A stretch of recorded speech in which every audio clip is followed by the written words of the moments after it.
अथ केन प्रयुक्तोऽयं पापं चरति पूरुषः अनिच्छन्नपि वार्ष्णेय बलादिव नियोजितः। हे वार्ष्णेय, किसके द्वारा प्रेरित होकर, केन प्रयुक्तोऽयं पापं चरति पुरुषः, यह पुरुष किसके द्वारा प्रेरित होकर पापाचरण करता है।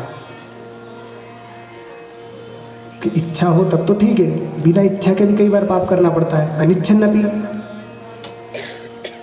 कई बार ऐसी परिस्थिति आ जाती है कि बिना इच्छा के भी पाप कर्म करना पड़ता है। बताएंगे कैसे जाता है।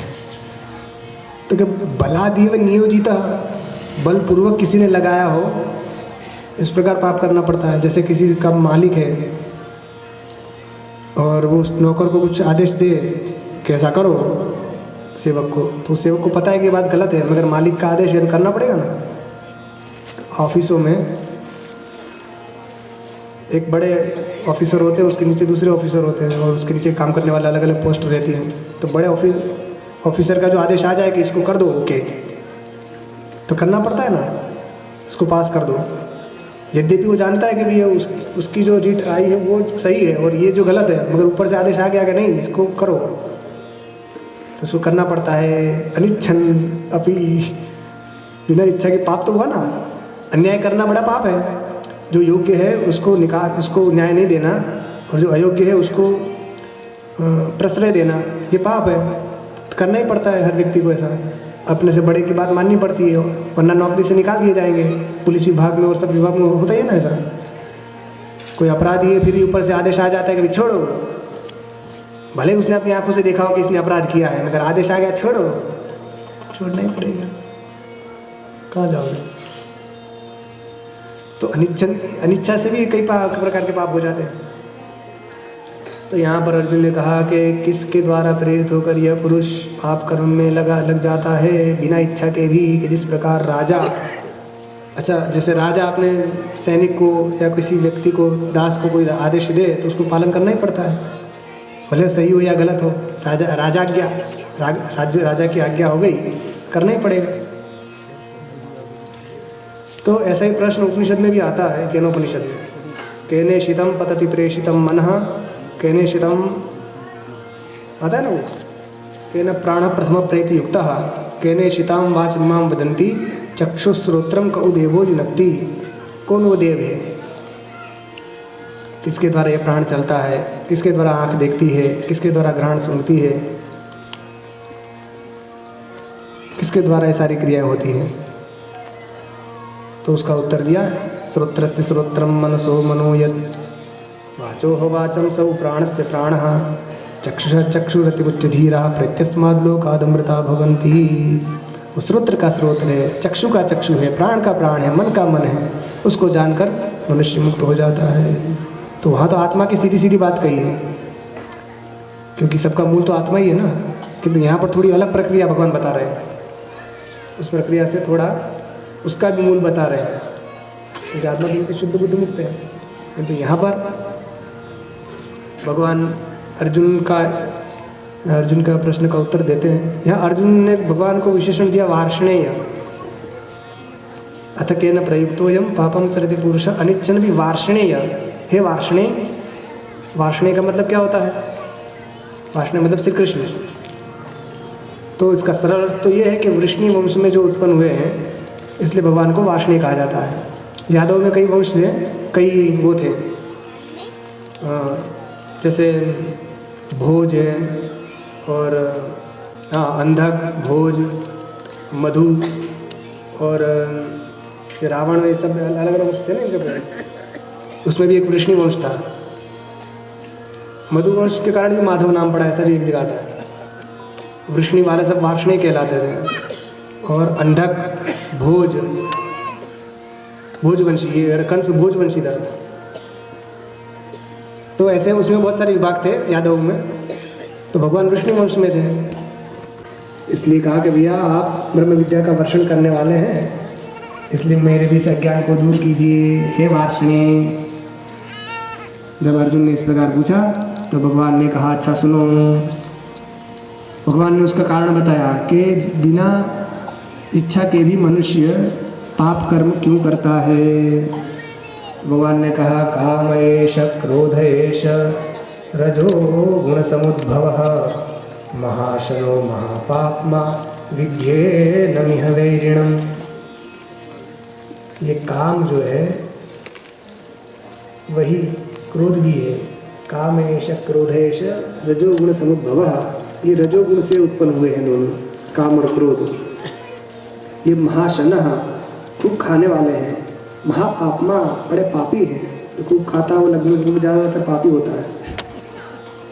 तो विद्धि एनम वैरिणम इह वैरिणम, यहाँ पर तुम इन्हीं को सबसे ज़्यादा पापी मानो।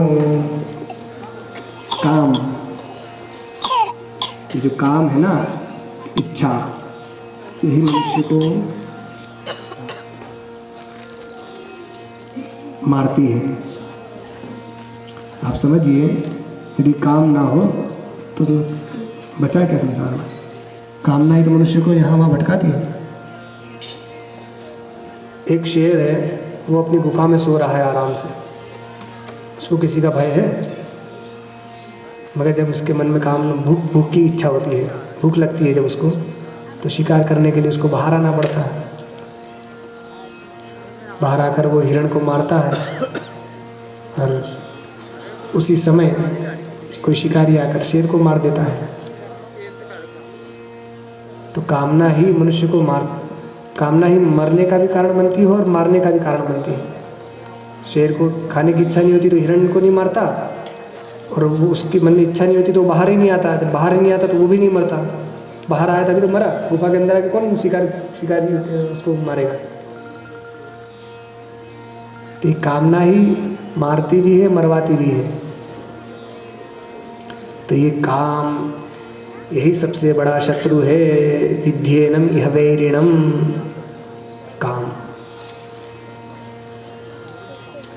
तो ये जो काम रूपी जो शत्रु है, तुम इसको जीतो। इसी के विषय में भगवान अभी बताएंगे बहुत सारी बातें।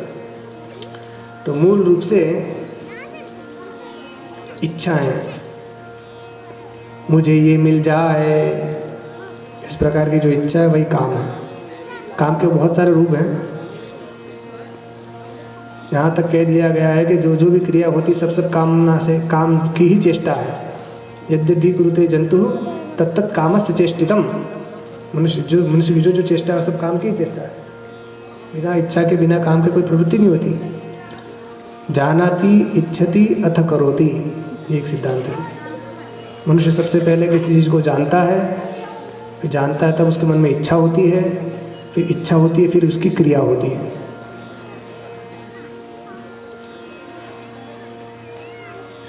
आपने किसी चीज़ के विषय में जाना कि ऐसा होता है, फिर उसको प्राप्त करने की आपकी इच्छा हुई, फिर आपने जाकर क्रिया की उसको प्राप्त करने के लिए, है ना। कोई फिल्म नई आई है तो आपने उसके बारे में सुना, जाना कि हाँ ये फिल्म आई है, जाना, तभी उसके आपके मन में इच्छा हुई देखने की, चलो देखने जाएं। क्या होता है इसमें?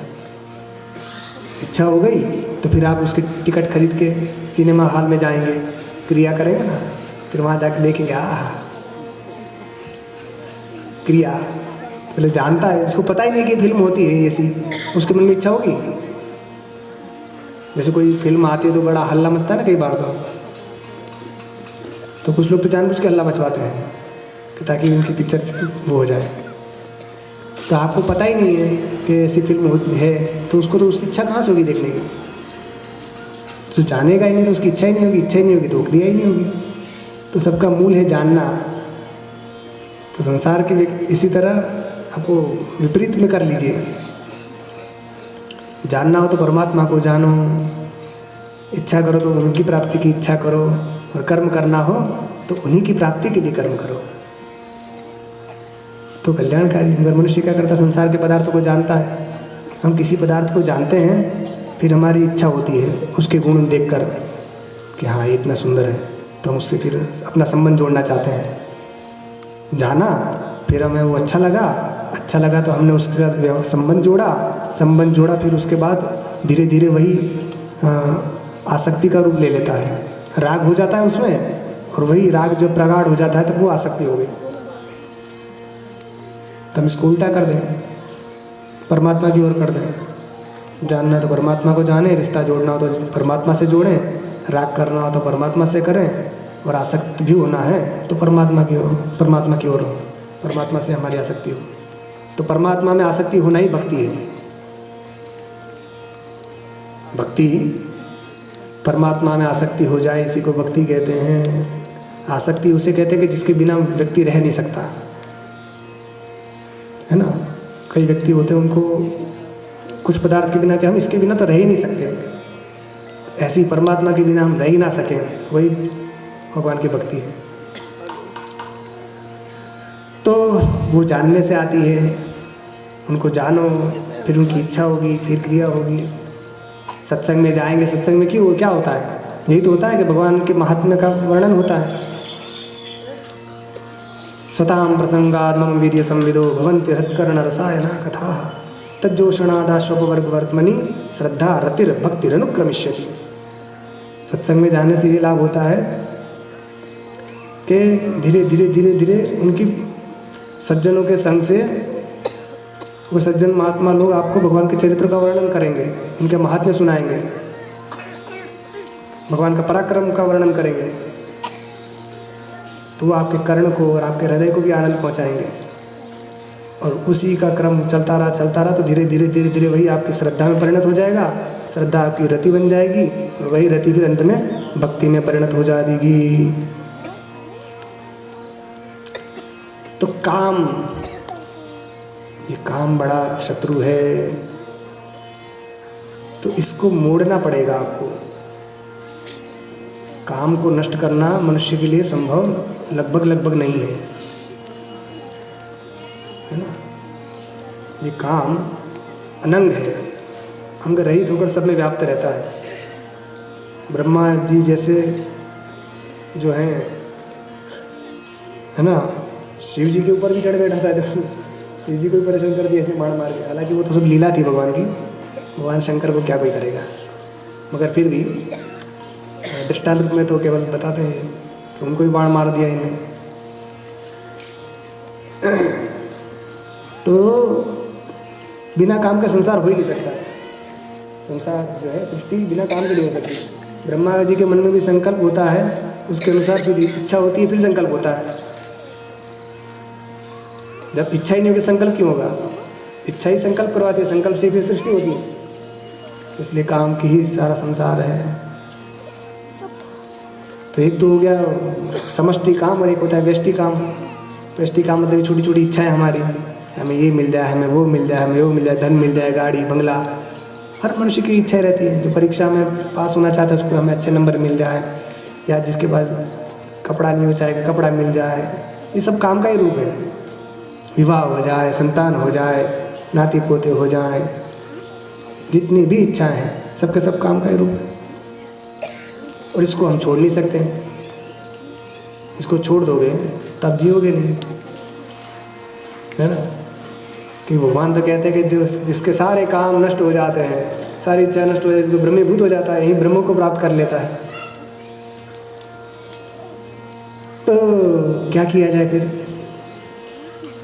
सबका मूल समस्या ये काम है। तो हमें सबसे पहले इस मूल समस्या को दूर करना चाहिए। तो मनुष्य करता क्या है? मूल समस्या को पहचान ही नहीं पाता, दूर कैसे करेगा? मूल समस्या को आप पहचानेंगे तभी तो दूर करेंगे। एक बार क्या हुआ, एक गांव में एक महात्मा जी गए। उस गांव में जब गए तो लोगों ने उनको पानी दिया कुएं से निकाल के। जैसे पानी उनके सामने आया तो उसमें बाल दिख रहे थे। तो उन्होंने पूछा कि किसके बाल हैं? तो देखा गौर से तो कि ये तो बिल्ली के बाल लग रहे हैं। कि बिल्ली के बाल? तो कुएं से पानी लेकर आए, उसमें बिल्ली के बाल कहाँ से आ गए? तो जाओ पता करो, बदबू भी आ रही थी पानी में। तो गए वहाँ जाकर देखा तो कुएं में बिल्ली मरी हुई थी। एक बिल्ली कुएं में मर गई थी, गिर गई थी, मर गई। उसी कारण पानी में बदबू भी आ रही थी और बाल भी दिख रहा था। तो महात्मा ने कहा ऐसा है, एक काम करो, इसकी सफाई करो और शुद्धिकरण करो जल का। महाराज कैसे करते हैं? कहा एक काम करो, सारा जल उलीच के बाहर कर दो और उसके बाद उसमें पंचगव्य सब डालो, गोमूत्र डालो और पंचगव्य के द्वारा उसका शुद्धिकरण कर दीजिए। तो कहा ठीक है। तो क्या करना है, तो पानी उलेचना है और पंचगव्य डालना है। ठीक है, सब गांव वाले कहा ठीक है हम करते हैं। सब गए, जितना पानी था उलेच दिया, पंचगव्य डाल दिया, सब जैसा महात्मा जी ने कहा वैसा कर दिया। करने के बाद फिर आए महात्मा के पास कि हमने कर दिया। अच्छा लाओ जल पिलाओ। फिर जल लेकर आए, कटोरा में अच्छा जल लेकर आए, देखा तो फिर उसमें बाल दिख रहा है और उसमें बदबू आ रही है। तो महात्मा ने कहा कि अरे कि मैंने जो कहा था वो सब किया कि नहीं? कि बिल्कुल किया। कि क्या किया? जल उलीच दिया बाहर? कि हाँ उलीच दिया। पंचगव्य डाल दिया? कि हाँ डाल दिया। तो कि ये बाल इसमें क्यों दिख रहे हैं? कि बिल्ली कहाँ है? कि बिल्ली तो वही है।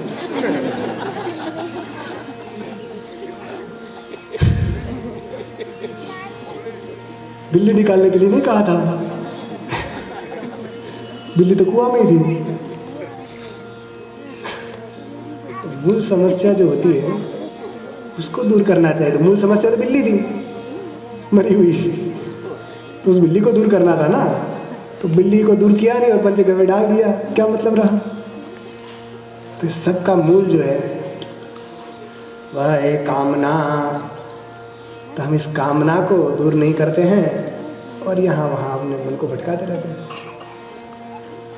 तो इस कामना को दूर करना पड़ेगा। इसका बहुत सरल उपाय ये है कि आप उसको डिवाइड कर दीजिए। जैसे वो बांध बांधते हैं ना, तो क्या करते हैं, नहर उनको ले जानी हो तो सबसे पहले क्या करते हैं, पानी रोक नहीं देते, पहले उसके लिए रास्ता बना देते हैं। रास्ता बना देते हैं, नहर बना देते हैं। फिर जब वो बन जाती है तब आगे से पानी रोक देते हैं।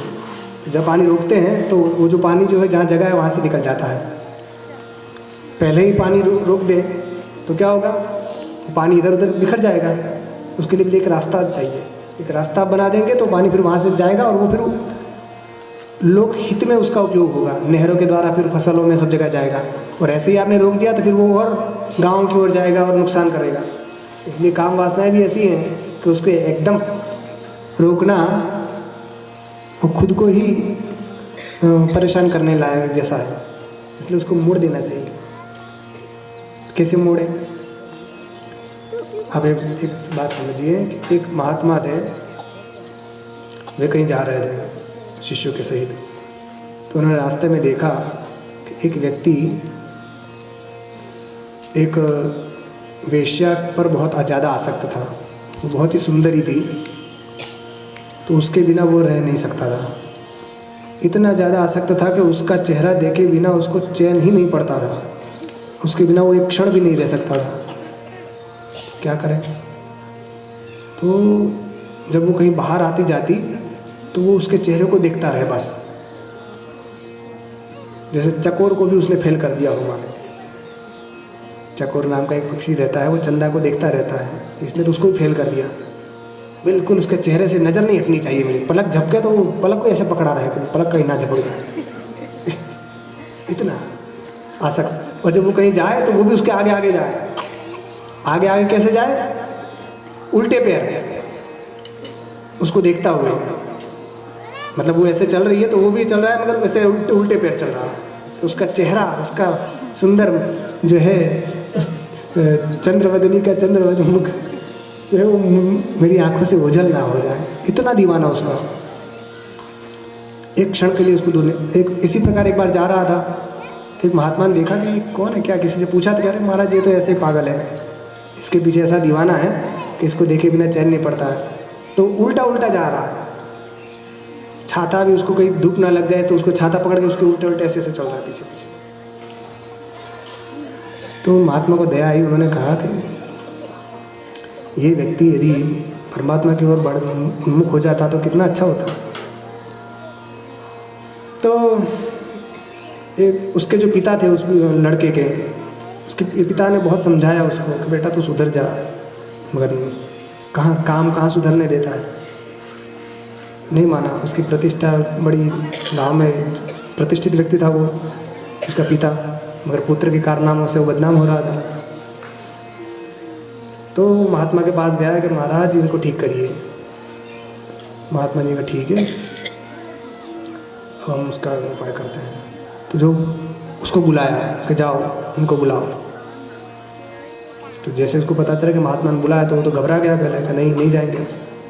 तो जो वेश्या थी उसने कहा अरे भैया, अरे भाई क्या भाई उसने कहा ऐसा है कि हम जाना चाहिए महात्मा के पास। क्यों? कहीं वो नाराज़ हो गए, क्रोध आ गया उनको तो शाप दे देंगे तो हम दोनों अलग हो जाएंगे। वियोग का शाप दे दिया तो हाँ तो जाऊंगा, वरना वो छोड़ने के लिए तैयार नहीं रहा। और वो खुश हो जाएंगे तो वरदान भी दे देंगे, हमेशा के लिए एक हो जाएंगे क्या हम। तो कहा ठीक है। पहुंचा महात्मा के पास, प्रणाम किया, बताइए क्या काम है। तो उसने कहा एक बात बताओ कि तुम उसके पीछे दीवाने क्यों हो, तुम्हें उसकी कौन सी चीज़ अच्छी लगती है। तो उसने कहा कि वो बहुत सुंदर है। तो बस सुंदर है इसीलिए तुम उसके प्रति आसक्त हो? कि हाँ, कि संसार में उसके सिवा सुंदर और कोई चीज़ नहीं हो सकती, वो सही सबसे सुंदर ही है, मेरी जान है। तो कहा अच्छा। तो उन्होंने कहा कि इससे सुंदर कोई चीज़ मिल जाए तो तुम्हें? तो कहा असंभव, इससे सुंदर संसार में कोई नहीं है, ये तो विश्व सुंदरी को ही मात देने वाली है। कि इससे भी सुंदर कोई मिल जाए तो? कि ऐसे संभव तो नहीं है, मगर आप कह रहे थे ठीक है प्रयत्न करेंगे, सोचते हैं क्या होगा। कि ठीक है, मैं तुम्हें इससे भी सुंदर रूप का दर्शन करा सकता हूँ। अच्छा, इससे भी सुंदर कोई हो सकता है? तो क्या हाँ। कि ठीक है। तो उसको कहा कि इस जगह आ जाना, इससे भी सुंदरी हम तुम्हें दिखाएंगे दूसरी। ठीक है। तो मंदिर में उसको बुलाया, और मंदिर में बुलाकर आरती के समय उसको बुलाया। भगवान की सुंदर मूर्ति थी वहाँ और आरती हो रही थी।